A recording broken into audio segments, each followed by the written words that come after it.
नमस्कार दोस्तों, मैं सीमा चौरसिया आपका स्वागत करती हूँ अपने यूट्यूब चैनल पे।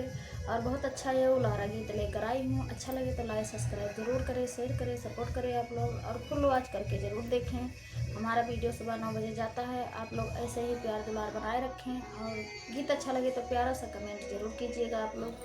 धन्यवाद। कजरा लगायो तीन कोना, लालनवा के लागी जइहई टोना।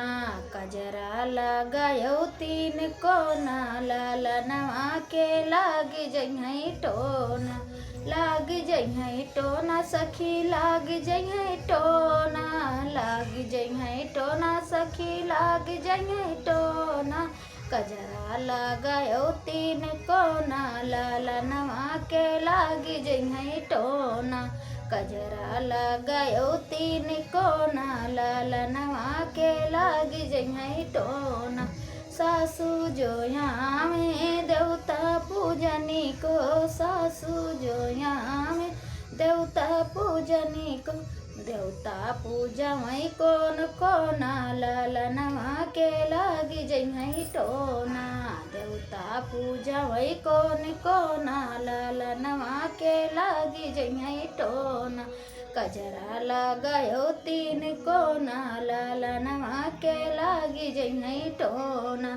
कजरा लगायो तीन कोना, लालनवा के लागी जइहई टोना। जेठनी जो में पिपली पिसनी को, जेठनी जो में पिपली पिसनी को। पिपली पिसावई कौन कोना, लालनवा के लागी जइहई टोना। पिपली पिसावई कौन कोना, लालनवा के लागी जइहई टोना। कजरा लगायो तीन कोना, लालनवा के लागी जइहई टोना। कजरा लगायो तीन कोना, लालनवा के लागी जइहई टोना। छोटी जोया में पुड़िया बननी को, छोटी जोया में पुड़िया छाननी को। अरे पुड़िया छानावई कौन कोना, लालनवा के लागी जइहई टोना। पुड़िया छानावई कौन कोना, लालनवा के लागी जइहई टोना। कजरा लगायो तीन कोना, लालनवा के लागी जइहई टोना। कजरा लगायो तीन कोना, लालनवा के लागी जइहई टोना।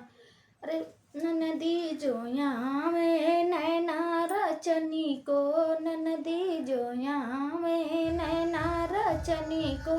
कजरा लगावई तीन कोना, लालनवा के लागी जइहई टोना।